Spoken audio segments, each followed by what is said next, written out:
नमस्कार दोस्तों, आज हम लोग लीनियर अलजेब्रा का एक वीडियो लेक्चर सीरीज लेके आए हैं जिसमें हम लोग पीवाईक्यू क्वेश्चन कर रहे हैं प्रीवियस ईयर का क्वेश्चन। तो आज हम लोग जो क्वेश्चन लेके आए हैं वो CSIR नेट जुलाई 2024 में पूछा गया है। अभी जुलाई में हम लोग का एग्ज़ाम हुआ था 25 जुलाई 2024 इसमें। तो इसमें हम लोग का यह क्वेश्चन आया हुआ था। Now first we read the question carefully. हम लोग क्वेश्चन को केयरफुली रीड करते हैं। ए इक्वल टू हम लोग का एक मैट्रिक्स दिया हुआ है and consider the symmetric bilinear form. यहाँ पर हम लोग का यह मैट्रिक्स दिया हुआ है, consider symmetric bilinear form on R⁴ given by VW equal to V transpose AW for VW belongs to R⁴ which of the following statement is true बोल रहा है। कौन सा स्टेटमेंट हम लोग का ट्रू है बताइए बोल रहा है। तो यहाँ पर हम लोग का पहला क्या हुआ है, A इज इन्वर्टिबल। दूसरा है there exist non zero vector V and W such that VW equal to 0, inner product of VW equal to 0, inner product of UV not equal to inner product of UW for all non-zero vectors UVW with V not equal to W। उसके बाद हम लोग का fourth option है every eigen value of A² is positive. तो यह question हम लोग का किस फॉर्मेट में दिया हुआ है, सबसे पहले तो हम लोग इस फॉर्म को देखते हैं।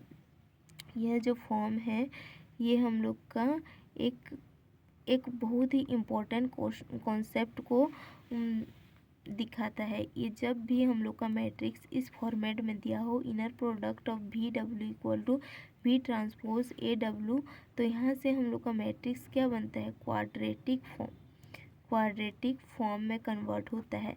तो इस मैट्रिक्स को हम लोग क्वाड्रेटिक फॉर्म के रूप में देखेंगे, क्वाड्रेटिक फॉर्म के रूप में। तो सबसे पहला यह जो मैट्रिक्स है इसको हम लोग ब्लॉक फॉर्म में लिख लेते हैं। तो यह हम लोग का कितना ब्लॉक बनेगा, 4 ब्लॉक में, फर्स्ट सेकेंड थर्ड फोर्थ। तो हम लोग का ए मैट्रिक्स ब्लॉक फॉर्म में हो गया। अब हम लोग क्वाड्रेटिक फॉर्म किस फॉर्म में रहता है उसको जान रहे हैं। क्वाड्रेटिक फॉर्म कैसे रहता है, क्वाड्रेटिक फॉर्म हम लोग का 3 टाइप का रहता है। एक पॉजिटिव डिफाइनाइट, दूसरा नेगेटिव, और हम लोग का तीसरा रहता है इनडिफाइनाइट रहता है। और पॉजिटिव, नेगेटिव और indefinite. This case now we use the quadratic form. हम लोग यहाँ पर क्वाड्रेटिक फॉर्म का यूज करेंगे। और यहाँ पर हम लोग को मैट्रिक्स A गिवन है। यहाँ पर हम लोग जब देखेंगे तो हम लोग का ये क्या हो गया, इसको हम लोग फर्स्ट सेकेंड थर्ड और फोर्थ जब नाम देंगे तो ये हम लोग का क्या होगा, third and fourth row equal, third और फोर्थ रो हम लोग का क्या है, इक्वल है। तो हम लोग ऑपरेशन के थ्रू इसको हम लोग 0 भी कर सकते हैं। ऑपरेशन के थ्रू हम लोग का क्या हो जाएगा, जो लास्ट रो है वो 0 भी बन सकता है। तो हम लोग का ए मैट्रिक्स जो है इस फॉर्मेट में दिखने लगेगा। अगर हम लोग उसको चेंज करना चाहेंगे तो ए मैट्रिक्स इस फॉर्मेट में दिखेगा हम लोग का 0 1 0 0 1 0 0 0 0 0 1 1 0 0 0 0 इस फॉर्मेट में। लास्ट वाला जो रो है उसको हम लोग 0 कर सकते हैं ऑपरेशन के थ्रू। और जब मैट्रिक्स इस फॉर्मेट में दिखेगा तो यहाँ पर हम लोग जब भी डिटर्मिनेंट निकालने जाएंगे तो सबसे पहले डिटर्मिनेंट निकालने के लिए इस 0 के सापेक्ष होगा, तो जो भी मल्टीप्लाई रहेगा 0 होगा। जब हम लोग ये 1 लेंगे तो अदर आल आर 0 के फॉर्म में दिखेगा। इसको जब हम लोग करेंगे तो यह अगर हम लोग इसका डिटर्मिनेंट निकालने जाएंगे तो 0 मिल जाएगा। Determinant of A equal to हम लोग को 0 मिल जाएगा। और हम लोग जानते हैं कि किसी मैट्रिक्स का डिटर्मिनेंट अगर 0 है तो मैट्रिक्स कभी भी इन्वर्टिबल नहीं होता है। तो ये यहाँ से हम लोग ऑप्शन फर्स्ट को कैंसिल कर सकते हैं। ऑप्शन फर्स्ट कैंसिल हम लोग का कैंसिल हो जाएगा। ऑप्शन फर्स्ट हम लोग का कैंसिल हो गया, A is invertible. Now we check the option 4 then we check out 2 and 3. First we check option 4th. First option 4 check. Option 4 को चेक करने के लिए हम लोग क्या करेंगे, यहाँ पर हम लोग का कोई मैट्रिक्स दिया हुआ है तो यहाँ से हम लोग इसको ए को किस फॉर्मेट में लिख सकते हैं, हम लोग A0 0 B इस फॉर्मेट में लिख सकते हैं, जहाँ पर हम लोग का जो स्मॉल a होगा वो 0 1 1 0 और जो स्मॉल b होगा 1 1 1 और 1 इस फॉर्मेट में दिखेगा हम लोग का। Now find eigen value of a and b। तो यहाँ पर हम लोग का फोर्थ ऑप्शन आइगन वैल्यू के बारे में पूछा है, तो सबसे पहले हम लोग इस स्मॉल a और स्मॉल b का आइगन वैल्यू फाइंड आउट करेंगे, फिर हम लोग का कैपिटल A जो मैट्रिक्स गिवन है उसका आइगन वैल्यू मिलेगा। तो सबसे पहले हम लोग एक फॉर्मूला जानते हैं, ए मैट्रिक्स के लिए हम लोग फॉर्मूला जानते हैं, वी नो दैट इस स्मॉल ए मैट्रिक्स के लिए लिख रहे हैं ना, स्मॉल ए मैट्रिक्स के लिए we know that if matrix is 0 0 y x 0 इस फॉर्म में रहता है तो इसका आइगन वैल्यू होता है, this line implies that eigen value of this equal to plus minus under root x y रहता है, plus minus under root x y रहता है। तो यहाँ पे हम लोग इस फॉर्मूला के द्वारा plus minus under root x y होता है, इस फॉर्मूला के द्वारा हम लोग इस ए का आइगन वैल्यू निकालेंगे।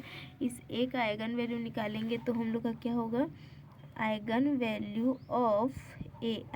ऑफ ए इक्वल टू हम लोग का क्या होगा, प्लस माइनस 1 मिल जाएगा, प्लस माइनस 1 मिल जाएगा क्योंकि 1 और 1 का मल्टीप्लिकेशन तो 1 होता है, उसका रूट भी करेंगे तो 1 ही मिलेगा। तो यहाँ पे प्लस माइनस 1।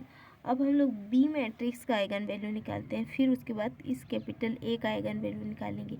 तो बी मैट्रिक्स में एक प्रॉपर्टी क्या है हम लोग की, उसको देख लेते हैं।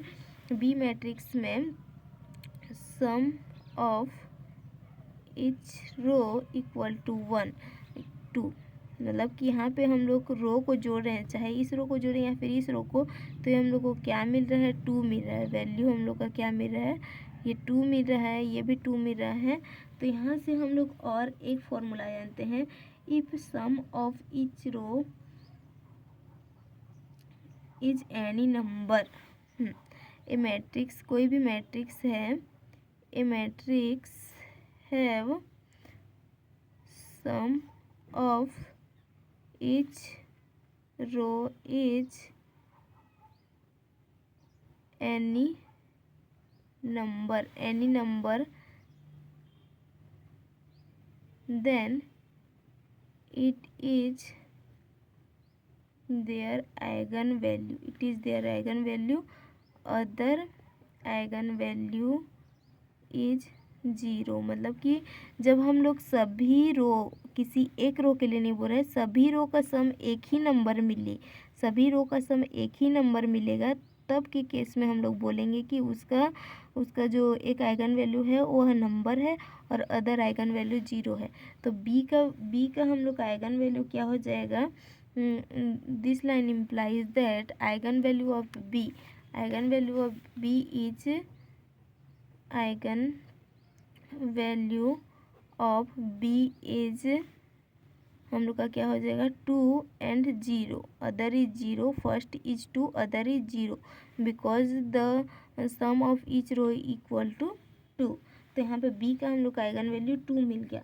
अब हम लोग जानते हैं कि eigen value of matrix capital A, यहाँ पर हम लोग का बी स्मॉल बी, ये स्मॉल बी का था ना, स्मॉल बी का आइगन वैल्यू 2 0 और स्मॉल ए का आइगन वैल्यू हम लोग का प्लस माइनस 1। तो हम लोग मैट्रिक्स ए का आइगन वैल्यू निकालेंगे, matrix A eigen value, capital A का आइगन वैल्यू हम लोग का क्या होगा, 1 -1 2 0। This line implies that eigen value of A square equal to 1 1 4 0, 1 1 4 0 मिला यहाँ पर हम लोग का।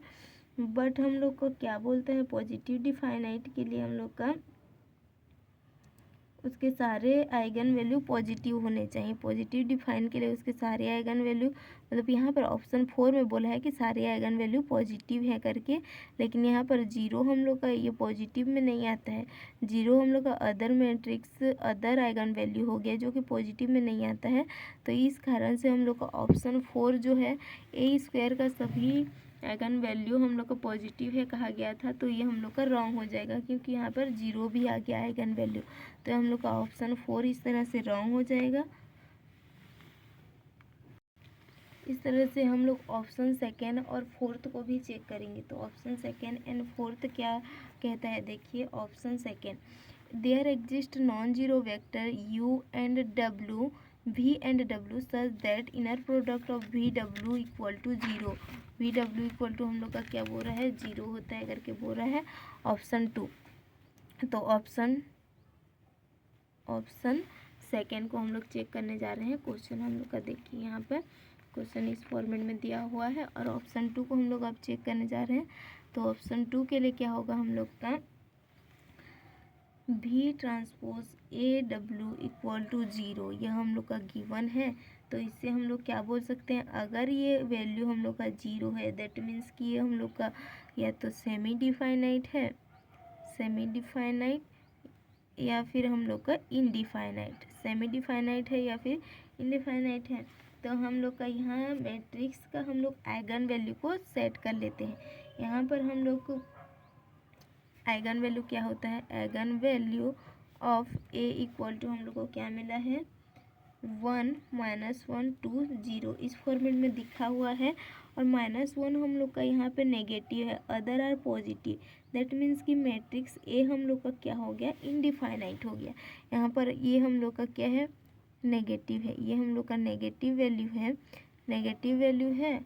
और other are positive, other are positive, other positive है और ये हम लोग का नेगेटिव है।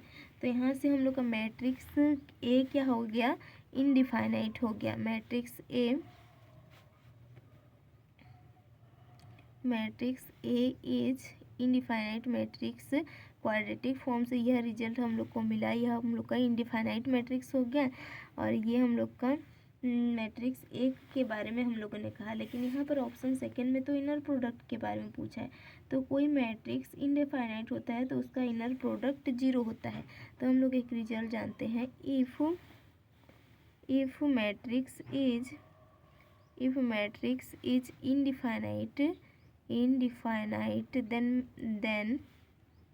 then inner product इज 0, उसका इनर प्रोडक्ट जो होता है 0 होता है। तो यहाँ पर हम लोग का ऑप्शन सेकेंड में क्या बोला है, there exist non zero vector v and w such that there inner product is 0। तो यहाँ पर हम लोग का v एंड w का इनर प्रोडक्ट 0 दिया हुआ है ऑप्शन 2 में। और हम लोग यह जानते हैं कि कोई मैट्रिक्स इनडिफाइनाइट है तो उसके इनर प्रोडक्ट का वैल्यू 0 होता है। तो ये हम लोग का सही हो जाएगा। तो ऑप्शन 2 हम लोग का क्या हो जाएगा, करेक्ट हो जाएगा। इसी तरह हम लोग ऑप्शन थर्ड को चेक करने के लिए एक काउंटर एग्जाम्पल लेंगे। यहाँ पर हम लोग का ऑप्शन थर्ड रॉन्ग है या राइट है, इसके लिए हम लोग एक काउंटर एग्जाम्पल ले रहे हैं। तो ऑप्शन थर्ड क्या बोल रहा है, इनर प्रोडक्ट ऑफ यू भी not equal to inner product of U W for all non zero vectors you भी डब्ल्यू विथ भी नॉट इक्वल टू डब्ल्यू बोला गया है। यहाँ पर भी नॉट इक्वल टू डब्ल्यू बोला गया है। तो यहाँ पर हम लोग सबसे पहले तो एक ऐसा इनर प्रोडक्ट लेंगे जो कि दोनों इक्वल नहीं है हम लोग का। तो यहाँ पर हम लोग ऑप्शन थर्ड को चेक करने जा रहे हैं। उसमें यू भी का इनर प्रोडक्ट हम लोग का यू डब्ल्यू के इनर प्रोडक्ट के इक्वल नहीं है। तो हम लोग का भी नॉट इक्वल टू डब्ल्यू इस फॉर्मेट में रहना चाहिए बोल रहा है। तो I can fixed the value of you का वैल्यू हम लोग कुछ फिक्स कर लेते हैं। लेट मैंने फिक्स किया 1 0 0 इस फॉर्मेट में मैंने फिक्स किया। तो मैट्रिक्स का सॉल्यूशन कैसे दिखता है, मैट्रिक्स का सॉल्यूशन हम लोग को इस फॉर्मेट में दिखता है कि जैसे कि ए एक्स इक्वल टू 0 इस फॉर्मेट में मैट्रिक्स का सॉल्यूशन टाइप का दिखता है। तो यहाँ पर हम लोगों ने यू वेक्टर निकाला है, जैसे कि यहाँ पर ए रहता है और ये वेरिएबल वेक्टर रहता है। तो इसी तरह से यू हम लोग का ए क्या हो जाएगा, यू एक्स हो जाएगा। ए हम लोग का क्या बनेगा, यू एक्स। तो यहाँ पर हम लोग का यू क्या है, हम लोग का 1 कॉलम वेक्टर बन जाएगा। ये हम लोग का यू को हम लोग कॉलम फॉर्म में लेंगे, क्योंकि ये हम लोग का कॉलम वेक्टर है, ये हम लोग का कॉलम वेक्टर है। तो 1 0 0 0 ये हम लोग का u हो गया, और जो x है ये हम लोग का जो मैट्रिक्स हम लोग का दिया हुआ है 0 1 0 0 1 0 0 0, हम लोग का 0 0 1 1 0 0 1 1, इस फॉर्मेट में हम लोग का दिखा ये u x है। तो यहाँ से अब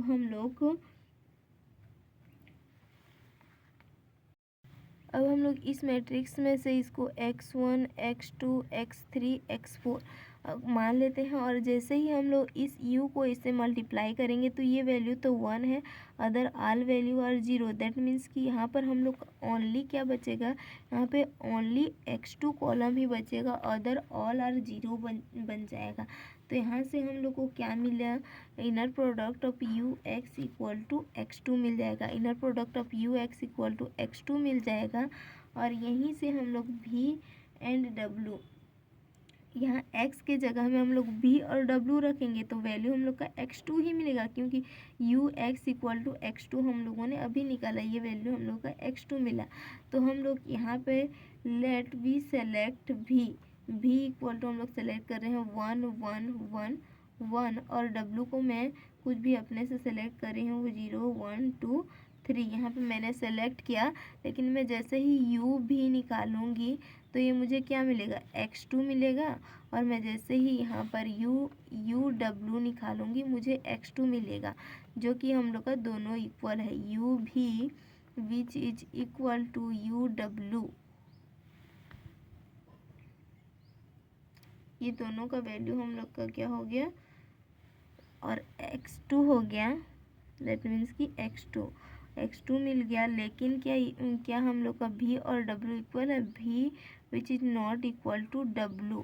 तो यहाँ पर क्या बोला गया था ऑप्शन थर्ड में कि अगर ये दोनों इक्वल नहीं है तो उनकी इनर प्रोडक्ट भी इक्वल नहीं है, ऐसा बोला गया ऑप्शन थर्ड में। जबकि यहाँ पर हमने दिखा दिया कि अगर दोनों वेक्टर इक्वल नहीं है तो उनके इनर प्रोडक्ट इक्वल हो सकते हैं। तो इसी तरह ऑप्शन थर्ड हम लोग का रॉन्ग हो जाएगा। तो इस क्वेश्चन का आंसर हम लोग का क्या हो जाएगा, ऑप्शन सेकेंड, जो कि इस क्वेश्चन का आंसर है। Option first wrong, option third wrong, option fourth wrong. तो ऑप्शन थर्ड को हमने एक काउंटर एग्जाम्पल से रॉन्ग कर दिया। तो इस तरह से यह क्वेश्चन सॉल्व होता है। पार्ट बी का क्वेश्चन था लीनियर अलजेब्रा से, थोड़ा लेंथी क्वेश्चन था, लेकिन हमने इसे सॉल्व कर लिया। तो इसी तरह का क्वेश्चन देखने के लिए हमारे साथ जुड़े रहिए, हम और भी क्वेश्चन लेके आएंगे। So thank you so much.